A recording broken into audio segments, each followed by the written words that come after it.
Un certo grado di dipendenza fa parte di ogni storia d'amore, soprattutto nella fase dell'innamoramento. Se hai visto il video sulle 5 fasi dell'amore, sai di cosa parlo. Quando la presenza del partner diventa una necessità assoluta, senza la quale si pensa di non poter vivere, allora si parla di dipendenza affettiva. Ma di che si tratta?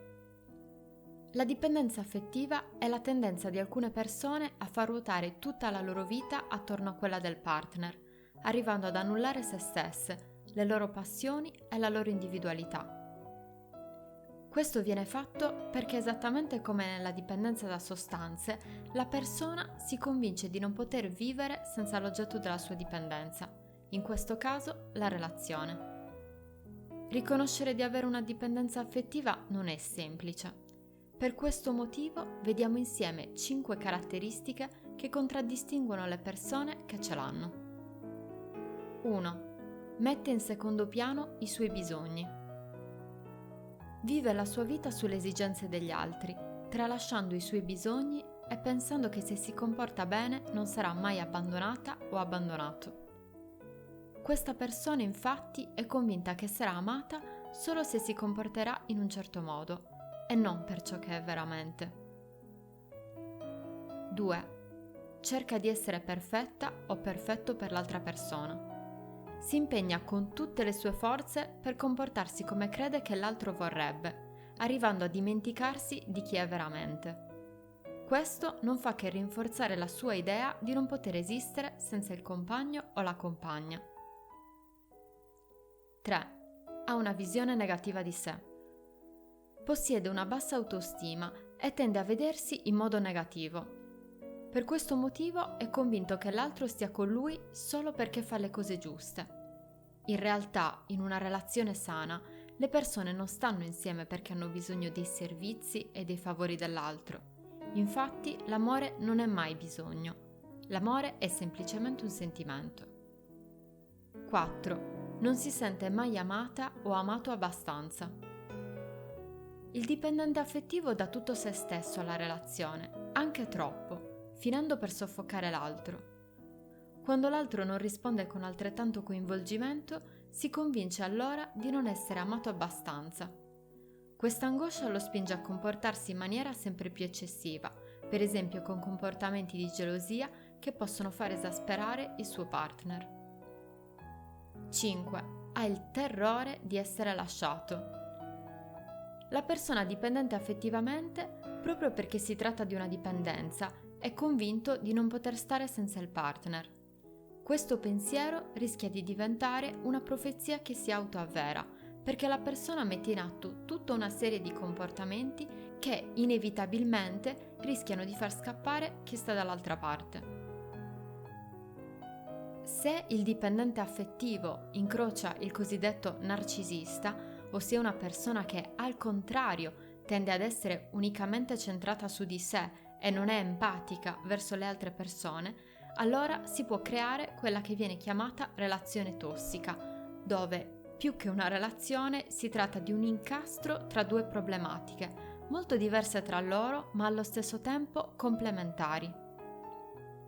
Infatti, da una parte il dipendente affettivo dà tutto se stesso ed è convinto di non poter vivere senza quella relazione, per quanto negativa possa essere. Dall'altra, il narcisista tende a prendere tutto ciò che può dall'altra persona, senza farsi particolari scrupoli.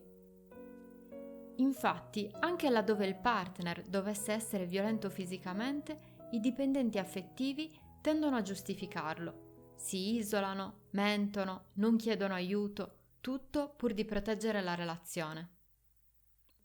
Generalmente le persone con dipendenza affettiva sono consapevoli degli effetti devastanti che il partner ha nella loro vita, ma esattamente come i tossicodipendenti non riescono ad astenersi dalla relazione. Sperimentano così una dissonanza cognitiva, ossia una forte confusione data dalla consapevolezza che il partner non è positivo per loro e, contemporaneamente, dalla consapevolezza di non potersene allontanare. Come si esce dalla dipendenza affettiva? Per uscire dalla dipendenza affettiva, il primo passo è diventare consapevoli di esserlo. Non c'è nulla di cui vergognarsi o di cui sentirsi in colpa nel rendersi conto di avere una dipendenza affettiva. I motivi di questo comportamento derivano dalle esperienze che abbiamo avuto in passato e in particolare durante l'infanzia. L'ideale è intraprendere un percorso di psicoterapia fatto su misura per te e sulle tue esigenze specifiche. Se sospetti di avere una dipendenza affettiva e vuoi cominciare oggi stesso a cambiare le cose, puoi farlo mettendo in atto alcune semplici strategie che ora ti spiegherò. 1. Fai le cose che ti piacciono. Un bel film, una passeggiata, un passatempo, una lettura. Fai le cose che ti fanno stare bene. Dobbiamo imparare a darci ciò che ci piace e che ci dona soddisfazione, soprattutto nelle piccole cose. In questo modo ti darai tu stesso quell'amore che tanto ricerchi nell'altro. Non sai cosa ti piace? Non c'è problema. Sperimenta. Prova ogni giorno qualcosa di nuovo, finché non trovi ciò che senti veramente tuo e che ti dà gioia e benessere. 2. Concentrati su te stesso. Devi tornare ad essere il centro della tua vita. Fai quello che hai voglia di fare, inizia a dire di no. Smetti di farti trascinare negli impegni, negli obiettivi e nei pensieri degli altri. Inizia dalle piccole cose e poi vedrai tu stesso come sarà più facile estenderlo a tutto il resto. 3. Recupera la tua autonomia. È importante sentirsi autonomi e in grado di fare le cose da soli. Coltiva le tue amicizie personali e comincia a fare più cose in autonomia, anche cose banali come pagare le bollette. 4. Impara ad amare te stesso. Ma cosa significa amare se stessi? Significa conoscersi ed accettare i nostri pregi e i nostri difetti, le nostre potenzialità e i nostri limiti, perdonandoci per gli errori che abbiamo commesso. Significa sentirsi degni di amore e di rispetto in quanto esseri umani, unici e speciali. Io spero che questo video ti sia stato utile e ti ringrazio per avermi seguito fino a qui.